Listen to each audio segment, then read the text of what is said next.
ओम कृष्णाय वासुदेवाय नमो नमः। राधे राधे दोस्तों, समस्त भगवत प्रेमी भाई और भौणी मानकु मोर राधे राधे। केमिति अछंती आपण माने? कृष्णांको कृपारु मु बहुत भलरे अछि। आपण माने भी भलरे थिबे बोली मोर आशा और विश्वास। आज मु श्रीमद भागवत गीतार द्वितीय अध्यायर श्लोक 55 आपण मानक आगरे तोली धरिबी। ता पूर्वरु जो माने सब्सक्राइब करि नाहंती सब्सक्राइब करि दियंतु, कमेंट रे राधे राधे लिखंतु। ता पूर्वरु मु श्रीमद भागवत गीता विषय रे उपक्रमणिकार किछि कथा मु आपण मानक सुनाइबी।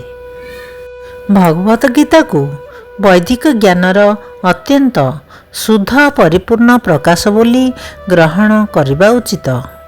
वैदिक ज्ञान दिव्य स्तररू ही प्राप्त हुए एवं प्रथम कथा स्वयं भगवान का द्वारा ही कुहा जाइछि। ए भौतिक जगतर कौनसी व्यक्ति कथा ठारू भगवान का द्वारा कुहा जाइथिबा कथा संपूर्ण भिन्न अटे। भौतिक जगतरे थिबा व्यक्तिर चारोटी दोष अछि, यथा भौतिक मानव 1 निश्चय भूल करिब, 2 निश्चय माया मोहित हेब, 3 निश्चय अन्य को ठकिबा को चेष्टा करिब एवं 4 से दोषयुक्त इंद्रिय मानक द्वारा सीमाबद्ध।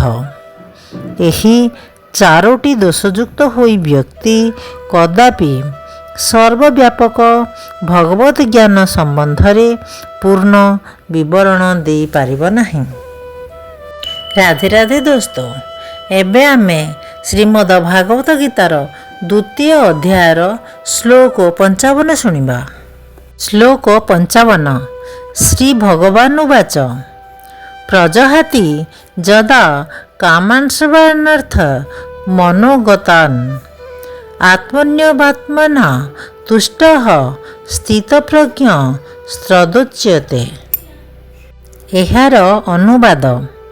श्री भगवान कहिले, हे पार्थ, जेतेबेले व्यक्ति मानसिक कल्पनारू संभूत समस्त प्रकार इंद्रिय भोगलालसा त्याग करे एवं जेतेबेले तार मन आत्मारे आनंद लाभ करे, सेतेबेले तार आत्मा शुद्ध दिव्य चेतनारे अछि बोली कुहा जाए। एहार भावार्थ।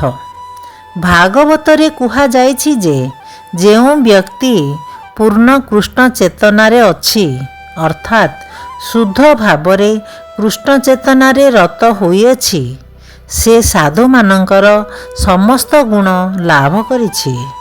किंतु जेउ व्यक्ति ए प्रकार दिव्य चेतनारे नाही, ताहार कौनसी सद्गुण नाही। कारण ए कथा निश्चित जे से निज मानसिक कल्पना विलासरे भासुछि। सेइथि जोगु एठारे परिष्कार भावरे कुहा जाइछि जे व्यक्ति को मानसिक कल्पना संभूत समस्त प्रकार इंद्रिय भोगलालसा त्याग करिबाकु हेब। कृत्रिम उपाय रे इंद्रिय भोगलालसा बंद करा जाय न पारे, किंतु व्यक्ति जदि कृष्ण सेवारे रत होई जाए ताहा हेले बिना चेष्टारे समस्त प्रकार इंद्रिय भोगलालसा स्वतः बंद हो जाए। तेणु व्यक्ति बिना द्विधारे कृष्ण सेवारे रत हेबा उचित। कारण भक्ति जोगो व्यक्ति को दिव्य चेतन स्तर लाभ करिबारे सांगे सांगे साहाय्य करे। जे महात्मा से एकथा भल रकम अनुभव करि थांती जे से परमेश्वरंकर नित्य दास अटंती।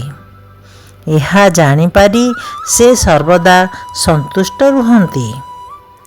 दिव्य शरीर रे अवस्थान करुथिबा ए प्रकार महात्मांकर क्षुद्र भौतिक कामना संभूत ଇନ୍ଦ୍ରିୟ ସୁଖଭୋଗ ଲାଳସା ନଥାଏ।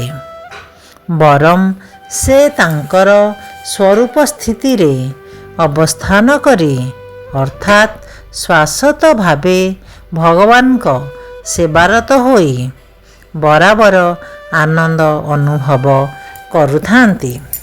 ରାଧେ ରାଧେ ଦୋସ୍ତ, ଆମେ ଏହାର ପର ଭିଡ଼ିଓରେ ଶ୍ଲୋକ 56 ଶୁଣିବା। ଏବେ ମୁଁ ରହୁଛି। ରାଧେ ରାଧେ।